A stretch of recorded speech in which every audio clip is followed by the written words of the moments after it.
My wife cheated on me with her gym trainer. She asked for half of everything in the divorce, but she didn't know that my dad secretly owned our house and savings. I never thought I'd be sharing my story here, but here I am. I'm 38 years old and work as an accountant. I've been with the same local firm for almost 12 years now.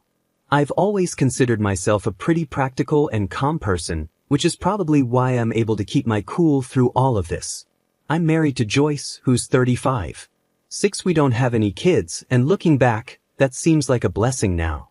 Joyce hasn't worked since we got married.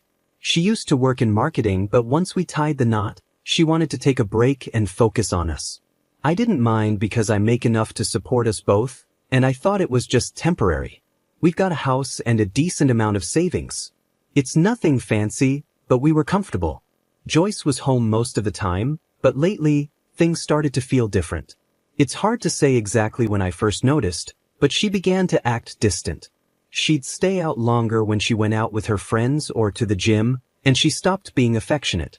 Whenever I asked her what was going on, she'd get defensive. At first, I thought it was just stress or maybe a rough patch in our marriage. But as the weeks went by, I couldn't shake the feeling that something was wrong. And unfortunately, I was right. One evening, while Joyce was in the shower, her phone buzzed with a message. Out of reflex, I glanced at it. It was from a guy named James. At first, I didn't think much of it, but something about the way the message was written didn't sit right with me. It said, "Can't wait to see you tomorrow, babe." My stomach dropped. I opened the message, and what I found confirmed my worst fears. She had been seeing James, her gym trainer, for months. The texts were clear, there was no mistaking it. They were making plans for the future, plans that didn't include me. I just sat there, staring at her phone, frozen. I couldn't believe it. The woman I married, the person I trusted the most, was cheating on me. But instead of feeling angry or heartbroken, I just felt numb. Maybe it was the shock, or maybe it was my practical side kicking in, but I knew things were about to change. I had to talk to her without losing my temper. When she came out of the bathroom, I calmly handed her the phone and asked her to explain. At first, she tried to deny it, saying it was nothing and just a joke. But when I read some of the texts out loud to her, she realized there was no point in lying. "I want a divorce," she said, without showing any regret. There was no apology, no guilt, just a cold, emotionless statement. She admitted she had been seeing James for a while and wasn't happy in our marriage anymore. She didn't try to soften the blow. She was leaving me for him. What shocked me the most was what she said next. Without any hesitation, she started talking about splitting our stuff. She said she wanted half of everything, the house, the savings, everything we had built together. She even said she deserved it because she had given up her career to support mine. I couldn't believe her nerve. I stayed calm. Maybe it was because I was already emotionally done at that point, or maybe because I knew something she didn't. So I agreed. I told her if she wanted a divorce, I wouldn't fight her on it. She could have half of what she thought I had. She looked surprised, probably expecting me to argue or have an emotional breakdown, but I wasn't going to give her that satisfaction. What Joyce didn't know, and what I didn't feel like telling her, was that most of our assets were in my dad's name. My father is a smart guy, and years ago, when I started making decent money, he suggested I put all the big things, like the house and savings, under his name. He explained it was a way to protect myself in case something went wrong in the future, whether it was debts, lawsuits, or as it turns out, a cheating wife. At the time, I didn't think much of it. It just seemed like smart financial planning. So, when Joyce demanded half of everything, I knew she wasn't going to get what she expected.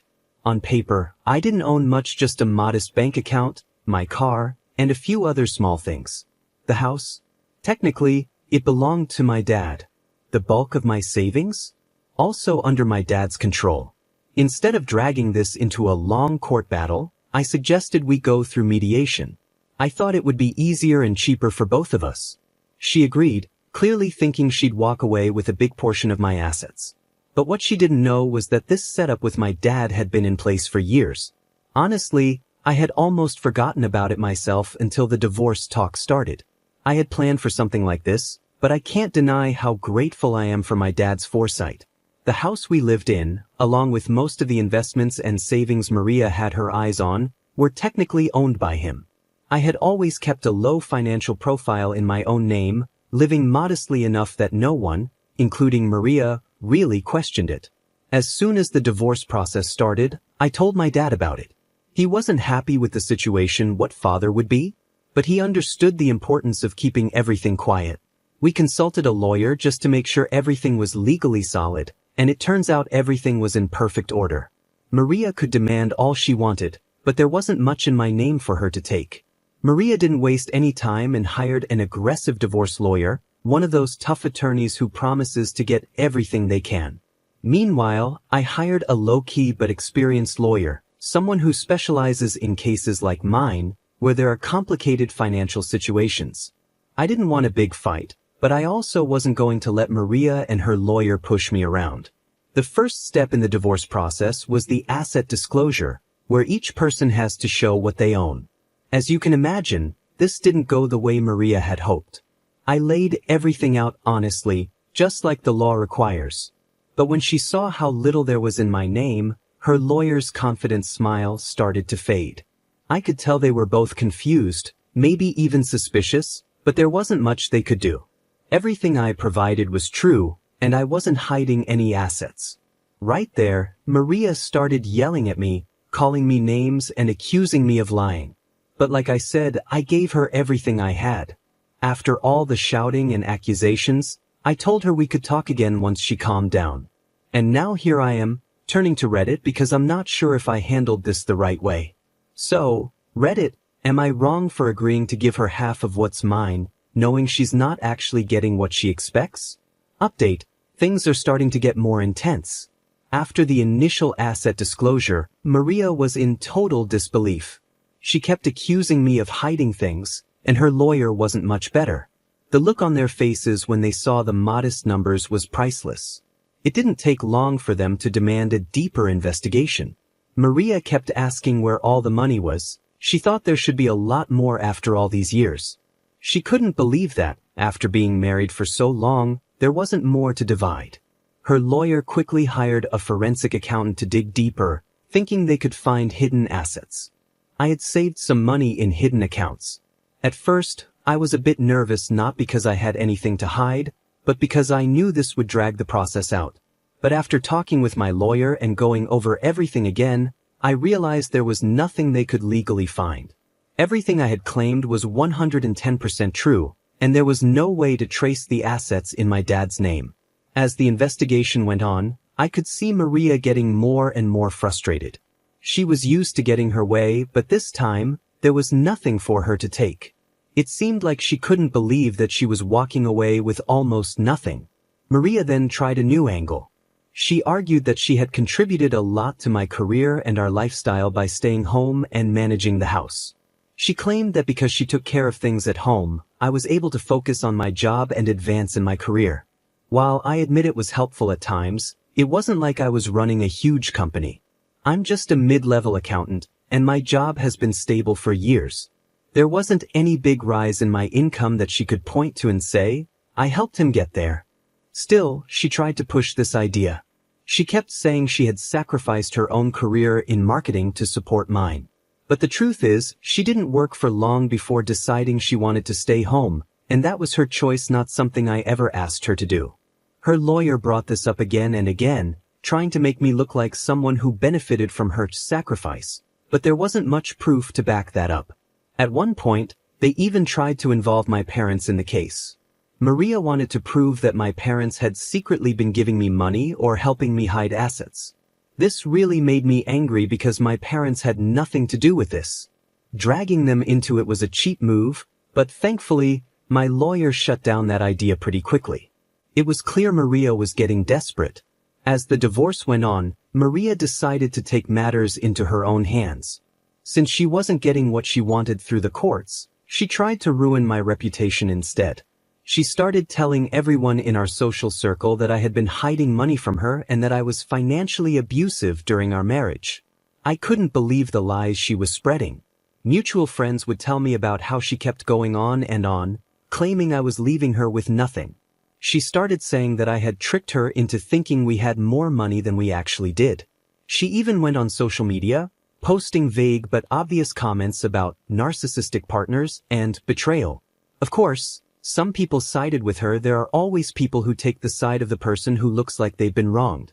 But most of our close friends knew better. They knew I wasn't the type to do something like that. It was frustrating to watch her try to ruin my reputation just because things weren't going her way, but I tried not to let it bother me. I knew the truth, and the people who mattered knew it too. Besides, I had bigger things to focus on, like making sure she didn't take more than she deserved. While Maria was busy spreading lies, I was making sure I was fully prepared. My lawyer and I were in constant contact, making sure we had all the evidence needed to prove my side of the story.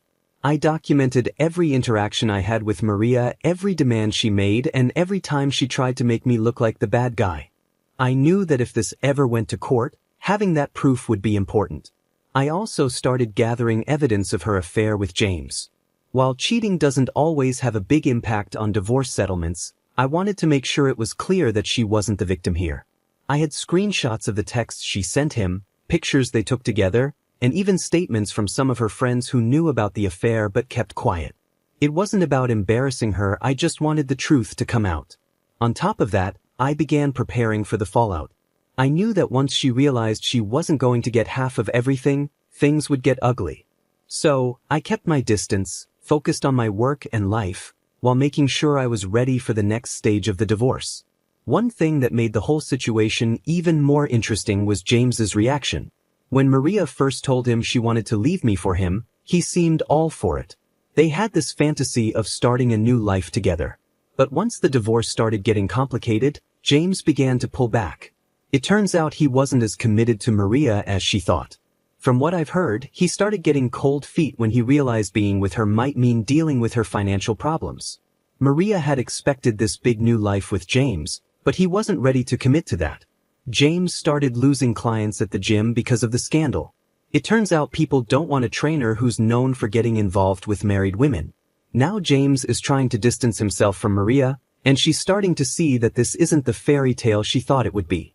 I almost feel sorry for her, but then I remember everything she's done. As for me, I'm feeling conflicted. On one hand, I feel a sense of relief. I'm glad I protected my assets, and I'm glad Maria isn't walking away with what she expected.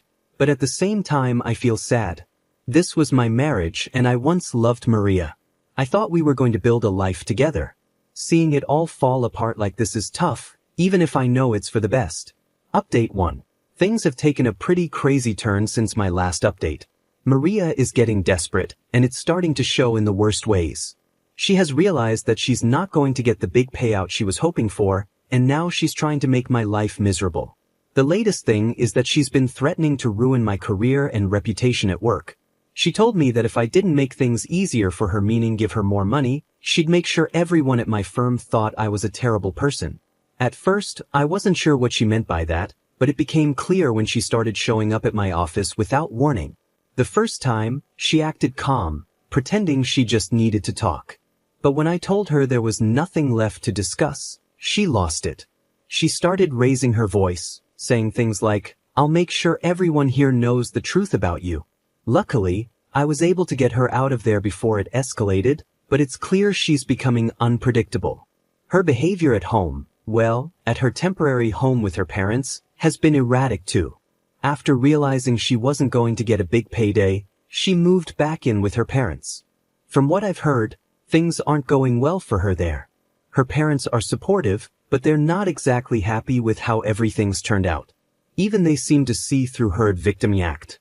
Some mutual friends have told me she's been lashing out, getting into fights with her family, and acting like she's on the edge of a breakdown. Update 2. The legal side of things has become more complicated too. Maria's lawyer is trying everything to dig up dirt on me. They've filed motions to subpoena my parents' financial records, even though my lawyer has explained multiple times that my parents' assets aren't part of this divorce. It's clearly an attempt to shake me up, but it's not working. Maria's legal team also filed a motion to question my coworkers, hoping to find anything that might suggest I'm hiding something. It's getting intense, but I'm staying calm and focused on making sure they don't get more than they're legally entitled to. They're trying to say that I'm hiding money or getting paid under the table, but they're just grasping at straws. It's exhausting to deal with. Every time we think we've addressed one of their requests, they come back with something else. The whole situation feels like a never-ending game of chess. Every move I make, Maria and her team try to counter. Thankfully, I've been able to stay ahead, thanks to my lawyer and the legal protections my father set up years ago. But it's draining, and I'm not sure how long I can keep this up before we end up in court for real. Speaking of legal matters, we've already tried mediation twice, and both times it was a disaster. The first session ended after about 30 minutes because Maria refused to back down from her demand for half of the house and our savings. My lawyer explained that the house was in my father's name and that there wasn't nearly as much money as she thought, but Maria didn't want to hear it. She stormed out, accusing me of lying and saying the mediator was biased against her. The second attempt wasn't much better. This time, Maria showed up with a list of totally unrealistic demands. She wanted full ownership of the house, half of all our savings even though they barely exist, and alimony for at least 6 years. When my lawyer calmly explained again that she wasn't entitled to any of that, Maria lost it. She started yelling about how she had sacrificed everything for me and how I was leaving her with nothing. I tried to stay calm, but inside, I was furious. She was the one who cheated.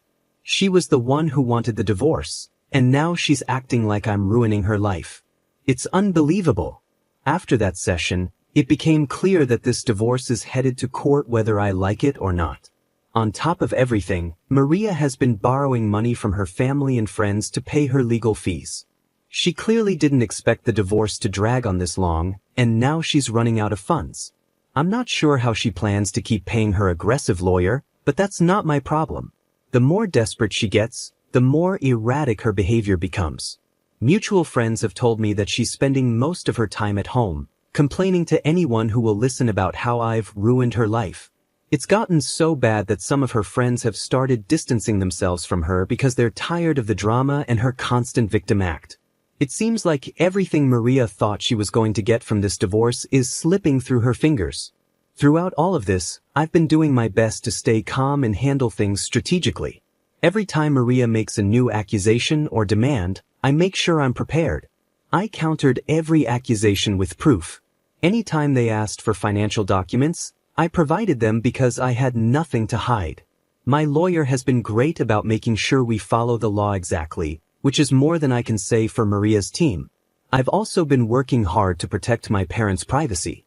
Maria's attempts to drag them into this mess have been frustrating, but thankfully there are legal protections in place to stop her from accessing their financial records.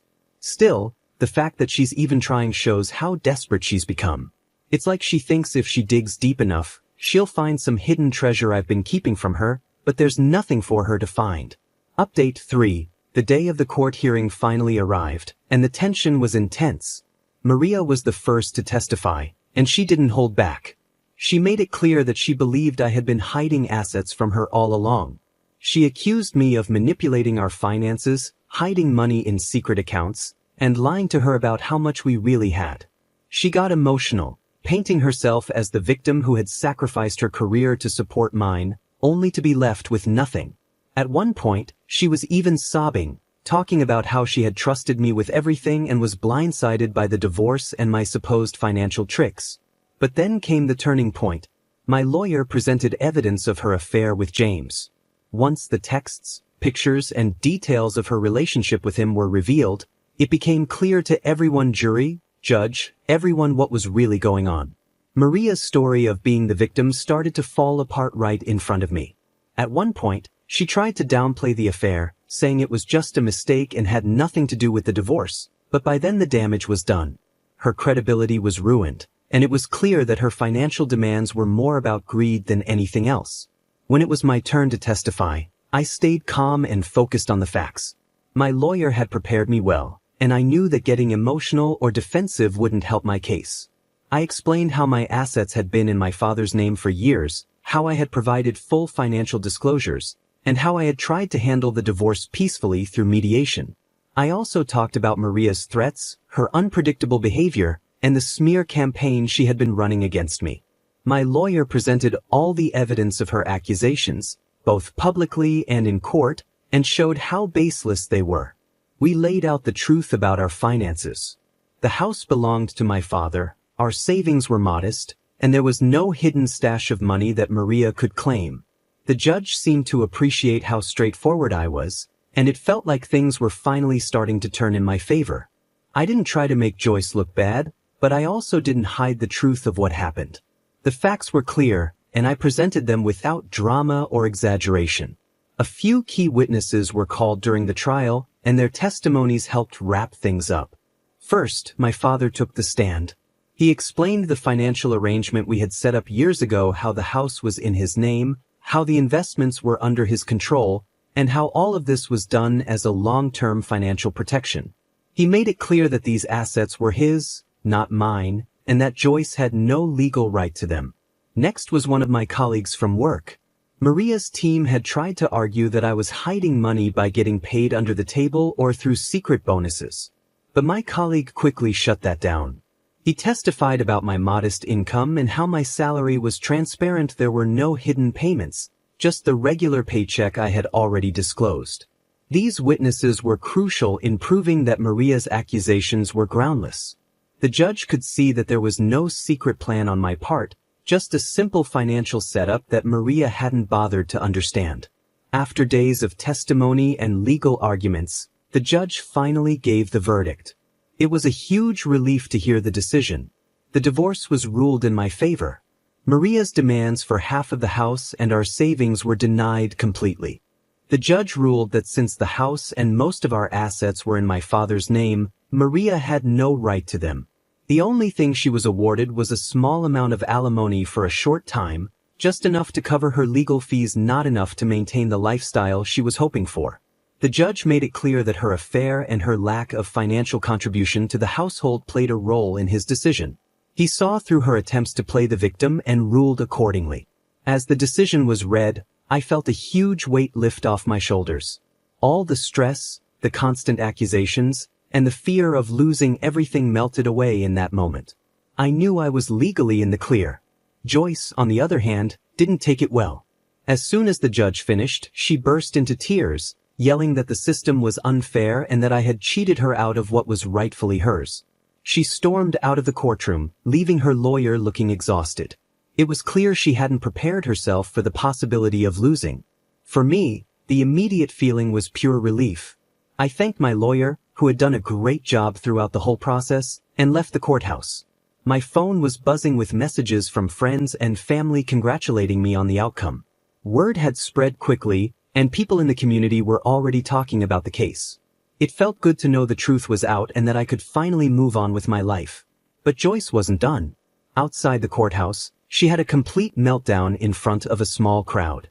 She started screaming, saying that I had lied and manipulated the system, and that she was going to appeal the decision. The problem is, she doesn't have the money to do that. Her lawyer made it clear during the trial that she was running out of funds, and from what I've heard, she's still borrowing money from family and friends just to get by. That being said, I'm extremely grateful for my father's advice and foresight when it came to protecting my finances. Without his help, I don't know what kind of mess I'd be in right now. I'm also thankful for the support of my friends, family, and colleagues who stood by me, even when Maria was spreading rumors and trying to ruin my reputation. Looking forward, I'm hopeful. I know it will take time to fully recover, both emotionally and financially, but I'm ready to move on with my life. I've learned some important lessons from all of this, and I won't make the same mistakes again. For now, I'm focused on getting back to a sense of normalcy and enjoying the peace that comes with finally closing this chapter.